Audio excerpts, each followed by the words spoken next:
तर नमस्कार, मी राहुल आरजे मराठी या चॅनलवर आपले स्वागत आहे। तर मित्रांनो, आजचा हा व्हिडिओ रेशन कार्ड धारकांसाठी अतिशय महत्त्वाचा आहे।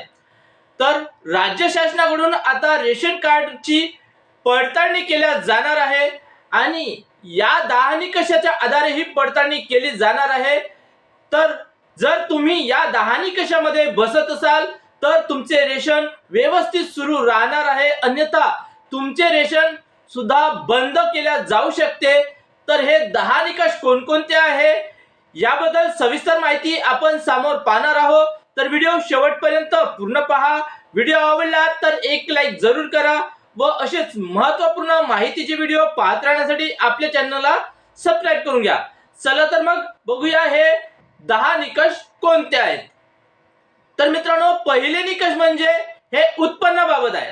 तर जर तुमच्याकडे अंत्योदय रेशन कार्ड असेल आणि तुमचे उत्पन्न ग्रामीण भागात 44,000 आणि शहरी भागामध्ये 59,000 यापेक्षा जास्त असेल तर तुमचे अंत्योदयचा लाभ हा कमी केला जाऊ शकते किंवा बंद सुद्धा केल्या जाऊ शकते। तर आता त्यानंतर दुसरे निकष आहे, तर ज्या रेशन कार्ड धारकांकडे बागायती 2.5 एकर शेती आणि कोरडवाहू 5 एकर शेती असेल अशा शेतकऱ्यांचे आता रेशन सुद्धा बंद केल्या जाऊ शकते आणि त्यासाठी फार्मर आयडी चा डेटा हा शासनाकडून वापरला जाणार आहे।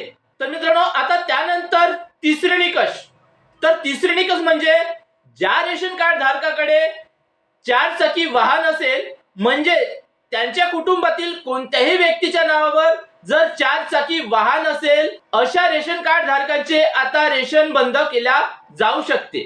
तर त्यामध्ये ट्रॅक्टरला सूट देण्यात आलेली आहे, म्हणजे जर त्यांच्याकडे ट्रॅक्टर असेल तरी त्यांचे रेशन सुरू राहणार आहे। आणि त्यानंतर चौथे निकष, तर चौथे निकष म्हणजे ई-केवायसी संदर्भात। तर आता शासनाकडून सर्व रेशन कार्ड धारकांना ई-केवायसी बंधनकारक करण्यात आलेली आहे। तर ज्या कुटुंबातील एखाद्या सदस्याची ई-केवायसी झालेली नसेल अशा सदस्यांची नावे आता रेशन कार्ड मधून कमी केल्या जाऊ शकते। तर त्यानंतर आता पाचवे निकष, तर पाचवे निकष म्हणजे जर ज्या रेशन कार्ड धारकाने सलग 6 महिन्यापासून रेशन घेतलेले नसेल, म्हणजे रेशन दुकानदाराकडून रेशन नेलेले नसेल अशा रेशन कार्ड धारकांचे आता रेशन हे बंद केल्या जाऊ शकते। तर आता 6वे निकष, तर 6वे निकष म्हणजे ज्या रेशन कार्ड धारकाच्या कुटुंबातील एखादी कोणतीही व्यक्ती सरकारी नोकरीवर असेल, म्हणजे शासकीय यंत्रणेत कार्यरत असेल अशा रेशन कार्ड धारकाचे आता रेशन हे बंद केल्या जाऊ शकते। तर आता 7वे निकष म्हणजे तर ज्या रेशन कार्ड धारकाच्या कुटुंबातील एखादी व्यक्ती इन्कम टॅक्स म्हणजे आयकर भरत असेल अशा रेशन कार्ड धारकाचे आता रेशन कार्ड हे बंद केल्या जाऊ शकते। तर त्यानंतर 8वे निकष, तर 8वे निकष म्हणजे ज्या रेशन कार्ड धारकाचे एकापेक्षा जास्त रेशन कार्ड असेल तर अशा रेशन कार्ड धारकाचे आता एका ठिकाणचे रेशन हे बंद केल्या जाऊ शकते।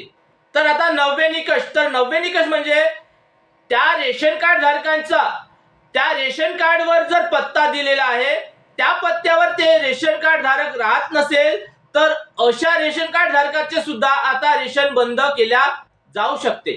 तर आता 10वे निकष, तर 10वे निकष म्हणजे ज्या रेशन कार्ड धारकाच्या कुटुंबातील एखाद्या व्यक्तीचे मृत्यू झाला असेल, म्हणजे त्याचं निधन झालेलं असेल अशा व्यक्तीचे नाव आता पडताळणीद्वारे रेशन कार्ड मधून कमी केल्या जाऊ शकते।